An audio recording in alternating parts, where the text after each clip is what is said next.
I'm going to show you a game that has a rather surprising twist in it.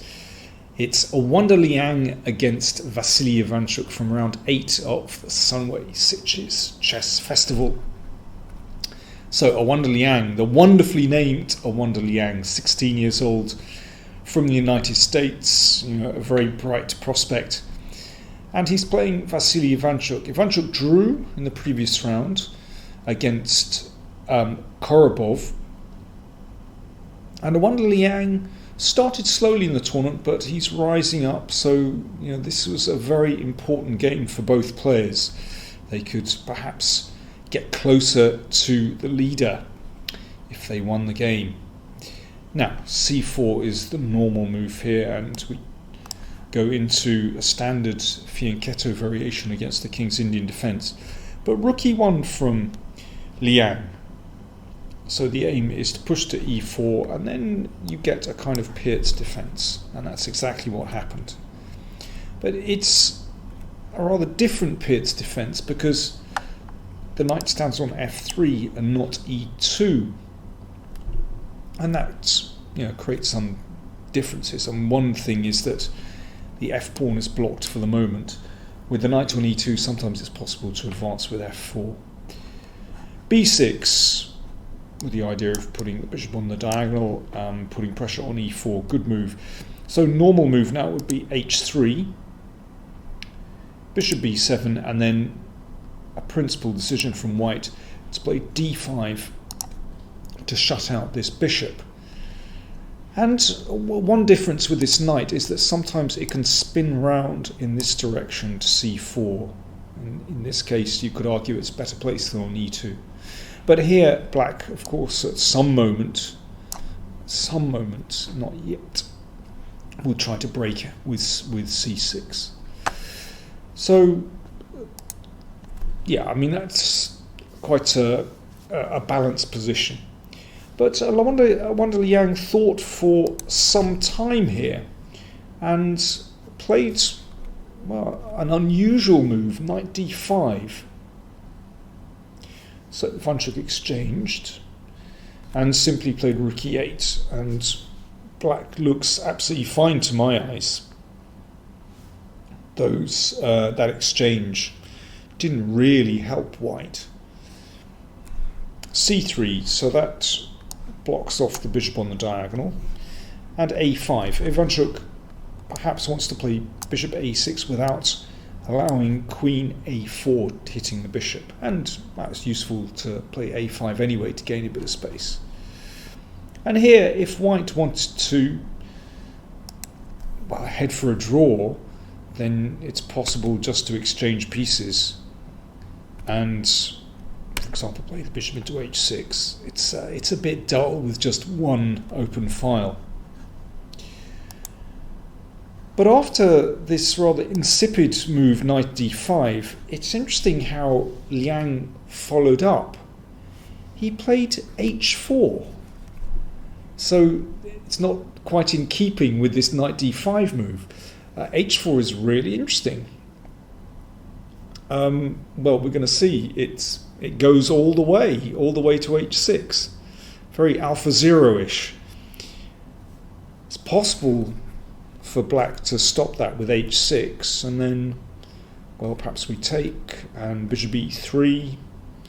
That's quite a balanced position.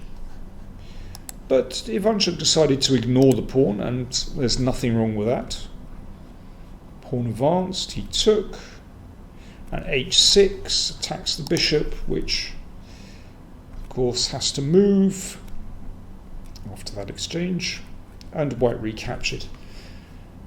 So once again, we have this position where there's just one open file, which could lead to more exchanges. But at least Liang has managed to get his knight to this square, which looks at c6. Also the pawn on h6. It's an interesting one. At the moment, it's not doing anything at all. I suppose it discourages black from making moves like this, which would just horribly weaken those dark squares. I'm not sure black would contemplate that anyway, but It's just lurking there on h6. You never know when it could come in handy. Maybe an endgame, perhaps some tactic to do with the back rank. One never knows. But it's interesting. It just kind of raises the stakes a little bit. Knight e5. Looks sensible. Covers the c6 square. And bishop e3. Bit of development. And knight c6, another very interesting decision. Ivanchuk exchanges. And the queen comes to f5. So now white has 2 pawns on the 6th rank, which for the moment are going nowhere. They're blocked. You could say that they've given ground as well. Every time a pawn advances, then the squares behind it are weakened. But it means that, again, black has to keep on his toes in case there's some kind of sacrifice here, or in an endgame if white manages to break through and get in and take the pawn on c7, in which case that pawn on c6 would be in prime position. But there is a drawback to the way that Liang has played.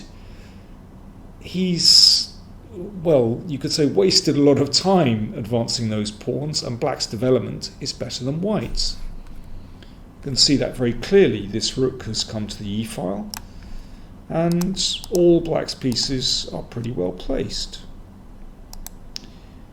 Queen e5.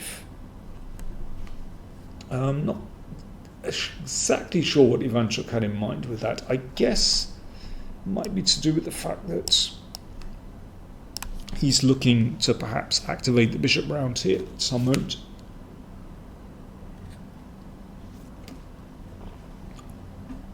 Queen c2 played. And the queen shuffled over to h5. Changed his mind where he's going. So that's looking down this diagonal. That's kind of interesting. On a good day, he might be able to play g5 and take that, but alright, that entails huge risk. Rook d5, attacking the queen. And now one might expect queen e2, which, well, almost forces this endgame. I mean, it's hard to evaluate this position, actually, because, you know, we could reach a bishop endgame where suddenly these pawns on the 6th rank might be very valuable if black has to permanently watch out for a sacrifice, or some kind of breakthrough on the king side with a bishop or whatever. It's a tricky one. But in some cases it could be that black manages to surround this pawn, for example. The pawn on h6 after g5. So just a balanced endgame, quite tricky. It's also possible here for black to just wait with queen g4 and perhaps come back to this idea of bishop c8 to put the bishop on a more active square here. So, instead of that, Ivanchuk played rook e5, also a reasonable move. Queen b3, supporting the rook. And now, once again, bishop c8 seems reasonable, and then white could exchange, and it's just a very unbalanced position. Could just peter out to a draw after some exchanges, but we're a long way from that with those tricky pawns. Queen b3. Ivanchuk, instead of bishop c8, played king f8. Now, he had overlooked something. The game went to rook takes rook. Now, it's probably better to play bishop e5, but that's also not absolutely satisfactory. But queen takes e5, and, well, this is like a momentary lapse of concentration, because he has allowed bishop takes pawn on b6. Incredible. After this, the queen broke through, attacking the bishop. The king is also not so well placed, of course, with that pawn on h6. it can't move to safety on g7. You can see a very direct consequence of that pawn advance to h6.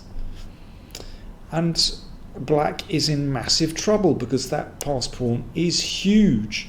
For example, if bishop c8, this might be black's best actually. Here, a check.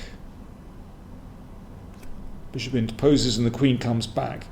Now white can grab another pawn. So at the moment white has 3 pawns for a piece. Black is pretty tied up. I'd say white has decent winning chances, but it's absolutely not clear yet. That's black's best defense. Instead, Ivanchuk played queen b5. Terrible mistake.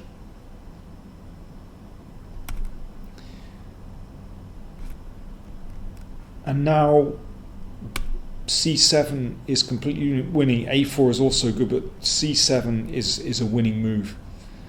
There is no good defense now. Queen b8. And now a simple one, bishop b7, and that seals the deal because that pawn is rolling through. Let's just see that if bishop takes bishop and king here doesn't stop anything, because that is a pretty horrible discovered checkmate. I had to finish with a checkmate on the board, and that is a rather brutal one. So, well, in fact, after bishop b7, Ivanchuk resigned. He looked completely baffled after the game, you know, rather disgusted with himself. How could he allow that sacrifice? And even after that sacrifice, how did he just collapse so quickly? Certainly didn't put up the best defense. So sometimes, you know, even the best have off days. But a great victory for Awonder Liang, who now is on 6.5. The leader, Korobov, is on 7 points, and they will play each other in the next round, the penultimate round. So it's going to be very exciting. I have to say, Awonder Liang, after the game, well, we interviewed him in the studio, and I was so impressed. He was very respectful towards Ivanchuk. He said, you know, it's a dream to play him. You know, I could never have imagined when I first started chess that he would be playing against Ivanchuk. But of course he was delighted to win as well. But one of the best victories of his career. So big game tomorrow. If Awonder Liang can win tomorrow, then he could be on for winning the tournament. 2 rounds still to play. Don't forget to like, comment, share and subscribe, and do consider supporting us on PayPal or patreon.com.